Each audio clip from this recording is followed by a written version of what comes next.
Selamat pagi, Lur. Pagi ini saya kok tertarik sama bunga ini. Warnanya merah merekah ya. Ini namanya bunga kertas, zinnia, atau di tempatku nyebutnya bunga Jakarta.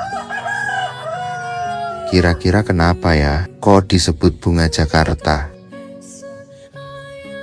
Bunga ini gampang sekali numbuhnya loh. Cukup sekali nanam biji tuanya bisa berjatuhan tumbuh sendiri. Saya biasanya dapat warna pink. Dan ini juga dari indukan pink. Malah numbuhnya jadi merah.